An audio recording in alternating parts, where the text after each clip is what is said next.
everyone, and welcome back to Talk with Favour. This is episode 4, and they brought me here for you. I'm actually Immortal, by the way.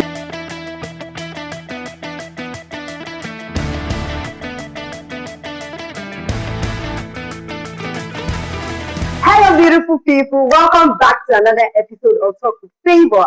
This is Talk with Favour episode 4. We are moving big, better, and stronger. And today I have a guest. He's a very important personality.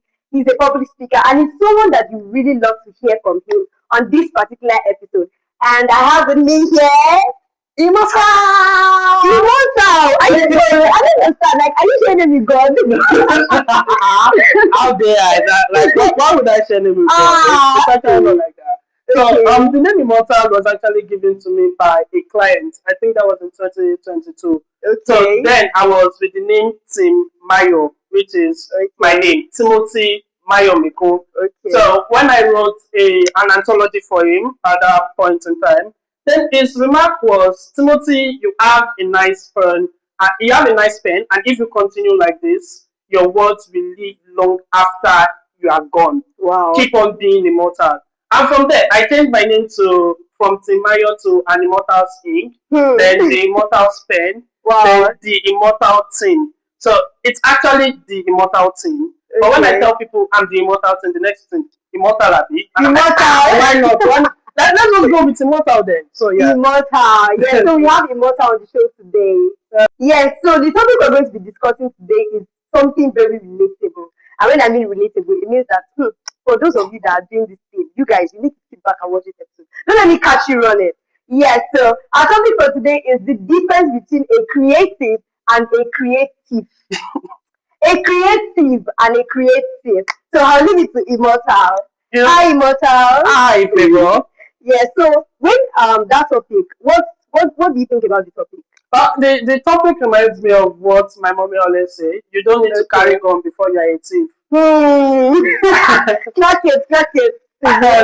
And that's actually the basic idea. So many people just come up and say that I'm a creator, I create this, I create that. But at the end of the day, what you are doing is basically stealing someone's work, or as they say, copy and paste. So, and almost everyone does it this day. If you hear a particular song, if you hear another song, you'll be like, man, I've heard this song before, copy and paste. And no one is even taking the energy to try to create something. Yeah, to try to create something new. And that was when I was like, nah. When I heard this topic, I'm like, yeah, it's time for us to carry cane. Yes. And start flogging people. Yes. So, can you explain what it means? What does it mean in your own words to be a creative? Okay, in my own words, to be a creative, that is the creative, is basically to create. That is the entire idea. You know, my editor once told me this, and it was like, Simbobo, do you know that we writers, we are like gods? And I was like, how? Then he said, every writer creates a world, and you then control the world. Once you create a character, you are the one that will decide whether the character is going to live, whether the character is going to die. Once you create a graphics, you are the one that is going to decide whether it's going to be mind-blowing or not. At the end of the day, being a creative is creating something unique that is going to shake the world. Creating something unique that is going to shake the world. But when you now flip it to the other set of people, that is you taking something that has already been created and trying to redistributing it the exact same way. You know, I have to say redistributing the exact same way because you can basically take something and add your own adjustment, like your own feels and stuff like that. But when you take what has been created and you then recreate it the exact same way, you are not a creative at that particular point in time. You are a creative. Do you think that there's still an original content anyway? Like there's still something left of originality? That is like a very hard question to answer because every single day we see people who are crazy creatives and bringing out something new out there. But I think yes, there are original contents out there, and there are people that can give out original content. But the issue now is that everyone has lost their mind and has just faced their mind with the idea of you must have something you need to like look at as an inspiration before you then create content. For example, I had one client talk to me that they want to shoot a particular video and stuff like that. And when she described the video, in my head, I'm like, this is not your original idea. Then I told her, okay, tell me, just show me the video that you got this concept from. And immediately she sent the video she got the concept from. I was pissed, but then they're paying you money, so nothing is possible. But then at that point in time, it's more like everybody is now following the pattern of what I consume is what I will digest, without trying to think of something new, of something that is out of the world to do at that particular point in time. So that is just the limitation. But the idea of no original content, you will see some particular content, you'll be like, this is example, like Wasabi. Like Wasabi just came out from nowhere with the educational comedy. Like when they start giving you stuff like info, like just stuff that will be flying over your head on a normal day, and stuff like that. So there are original content everywhere. What's the problem is now is that people are not willing to do the hard work to get those original content. True. Okay. I want to. That leads me to the question that has someone ever like stolen your work before, and how did you feel about it?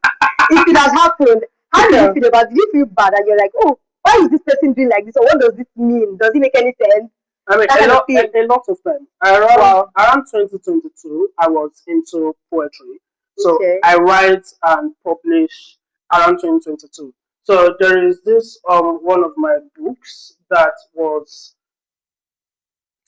one was stolen entirely, the other one was plagiarized and water editions. So it's more like piracy stuff. Once you publish book, other people are going to get that particular book, make the exact same copy and start selling out. And you as the creator of that particular book, you won't get any return. Then the one that was stolen, I was on Facebook. So then I was kind of like a Facebook famous, always dropping poems on Facebook and stuff like that. Then it was on this issue of one particular girl that was beaten to death stoned to death at the northern states. Okay. Yeah, I don't know if you remember that issue. No, she's a Christian. She spoke bad about religion on the group chat. I do. So I wrote a poem in honor of her memory, and I posted it on my page. The poem had over 100K likes and stuff like that. Then someone had copied that poem. Are you for real? Oh my God, Creathief! Removed my name, insert their name, then posted it on their page. Now, if you do that, I won't really bother. But that's page on their page, now got over 2 million likes and stuff. Oh my God! So I was very, very mad, and I was very, very angry. Like I was even speaking with my team to possibly look at suing and stuff like that. But at the end of the day, we just decided to let it go. Yeah, because person did not even give you credit for your write-up. It's always crazy. It's always as crazy as that. So wow. Okay, let's talk about plagiarism. What's the whole idea behind it? So the whole idea behind plagiarism is using someone's work without giving credit to the person or without taking permission from the person. Yeah, and there are a lot of examples of those particular things. I know you know Burna Boy's song Last Last. Yes, I do. Yes. So the intro to Last Last, that instrumentals before the main song, yes, was an instrumental that I think it was the CEO of Grammy, but one of Grammy boards, they were the one that was the one that created that particular instrumental. Burna Boy did not take permission before using that instrumental, and immediately the song went live. They slammed him in lawsuits for plagiarism, and I think he's paying 70% of the amount of royalties he's getting from Last Last. So as Last Last was that much of a big global sensation, Burna Boy did not receive a lot of money from that because he's busy paying for plagiarism. But it's just that unfortunately, many of us creatives don't get that avenue whereby we sue people for plagiarism and all of that. It's only in the larger scale that's when they're like, okay, yeah, let's drag this issue to court. Aside that, many people really don't get the opportunity to get reparation on individuals that plagiarize their work. And I feel like that's a really serious issue because most people, when they just do it, they feel like, oh, they're just doing it. but they don't understand the implication behind that, Exactly. making someone else's Yeah, work. yes. And I want to shake table here. And Okay. this is for gospel musicians. It's always very crazy, most especially in the gospel world, where plagiarism occurs most in the gospel music industry. Where you see someone song that, because I grew up listening, knowing some particular type of song. For example, Olorun to Tobi, Olorun Baba Agba. I knew that song from when I was small. Like from when I know my name, I knew that song.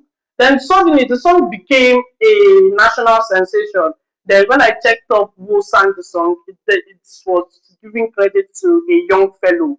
And me knowing the song since when I was small obviously showed that that person of that age could not sing the song.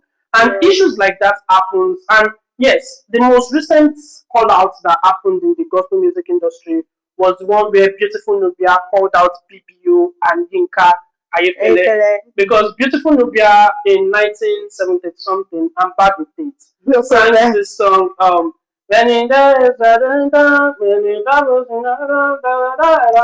an African boy. Then Yinka Ayefele in I think 2007 or so then sang Ìgbàgbọ́ ìrètí ìlérí tí kì í pẹ́. So now BBO in 2026 now sang Ami Ami. So all of them were copying Beautiful Nubia style. And they did not give credit to the originator of that sound, which is very bad. So in gospel industry, you see people get away with all those things a lot of time. And that was why when Beautiful Nubia called those two artists out, I was busy spamming eggs to them to court, to them to court. So that I needed that type of drama in that industry. So it's going to awaken every other gospel musician to like, bro, try to go and pray. Give these things for inspiration. Stop stealing people's work. Yeah, and that's that. Okay. In the creative work, if someone has already been a creative, what are you going to tell them? How change your ways. Change your ways. The kingdom of heaven is coming. It's coming. but then let's be serious. Being a creative can't take you anywhere. It can take you somewhere, but it can't take you far enough. And that is because at the end of the day, Yoruba we call something eswake. I don't know the English. But yes, no matter how far or how far you've gone in stealing and stealing and stealing, a particular time will come when you will have to create something original. So if you are not used to creating something original right now, when that time comes, bro, like you just be looking exactly. So people will now be wondering that are you not the person that do this? Are you not the person that do that? Then why is it hard for you to do stuff? And it also then affects how spontaneous you are. It affects how spontaneous you can become. Because if you are always looking at, for example, I can design graphics, but I don't call myself a graphics designer. If I show you my entire portfolio, there's content creation, there's content marketing, there's photography, videography, spoken word, MC, public speaking. Wow, no graphics. No graphics designing there. Why? I can't sit down and create a design from my imagination. I will have to look at an existing design and recreate that existing design. If you show me an existing design right now, it doesn't take me 15 to 30 minutes for me to recreate that existing design. But that I should create a brand new design myself, that is one thing I can't do. And that is why I don't call myself a graphic designer, because it's an insult to those who create designs, who is their job to do those particular things. So it affects how spontaneous you are. With my own experience now, if I say I'm a graphic designer and you give me a laptop or a phone and say I should design a graphics art like right now, I won't be able to do it because I am a creative in that aspect. I won't be able to do it. So it affects how spontaneous you are in the long run. So it's best if you channel yourself towards creating your original things. So originality, what you are thinking of as a creative, I might be thinking of the same thing also as a creative. But at that point in time, it's either they will say it's the first person that does it that owns the work. So at that point in time, all you just have to be doing is whenever you get an idea, execute the idea. But aside from that, always work to create. If people tell you, I need you to do something, for example, myself, anytime someone hits me up, the Ojude Oja SC Trade Fair that they're doing currently, I am the content creator for the Ojude Oja. Every single video that has been released and will still be released, I sat down, took my mood board, started writing out how those contents How you are want it to going be like. exactly, how the content is going to be like, and all of those things before I then push out the content. Why? Because there must be a sense of originality. I must create and not replicate. And that Create, not replicate. I think the reason why most people don't create is because they feel kind of lazy. If you have something, they will prefer to just take exactly it to maybe AI or do this or this, and in minutes it's gone. about And AI. then Talking about you're AI, like, I know people are already doing flyer for AI graphics. actually, Planner for AI graphics. AI design. Yeah, it's crazy. And I actually love AI. I work with AI a lot. If you check my ChatGPT, I've prompted my ChatGPT basically towards content marketing. So anytime I want to create content calendar or I want to give a marketing strategist to a brand or stuff, I first go and discuss with my ChatGPT. Yeah. But that doesn't mean everything it tells me is what I import and then defend. No copy and paste. It's just there to help, just to give you an idea to see if it is visible or some particular things that you can't basically do normally or you need huge gadgets to do. They are just there to help. But not that you will now do design from AI finish. Now carry now still do. No. Like nah. Okay. So for upcoming creatives, how do you advise that they stay original without breaking boundaries? Consume a lot of materials. And when you consume those materials, consume them with open mind. Not consuming because you want to replicate those particular materials. Yeah. And that is one thing we all miss a lot. Consume them. So to this extent, if people tell me why I sound like this, like some people will say, am I Yoruba or am I not Yoruba? Some people will say, maybe I did not grow up in Nigeria. But as a matter of fact, I grew up in Lagos, Oshodi. I attended a government secondary school. After attending a government secondary school, I attended a military school. Oh my God. I should be speaking pidgin like it's in my blood. Actually. But I can't. And no matter how much I speak pidgin, it won't sound well. And the reason is this simple. While growing up, when children were watching Ben 10, watching Power Rangers and all of those Sophia the things, first. my mom did not allow us to watch those things. It's either we are watching Mara and Clara or we are watching any Korean movie and all this stuff. And even at the end of the day, when we now want to watch cartoon, it is what Disney cartoon she's going to buy for us. So I grew up watching Cinderella, Snow White, all of those sort of things. So the fact that I've been consuming those particular content from a very young age, it then channels the way I sound. Like anytime people, there was this night one woman was arguing with me that no, I must be the only one in my family that sounds like this. I was like, no. Then I called my elder sister that night and put the phone on speaker so that they can hear her speak. And they were surprised. They were like, ah.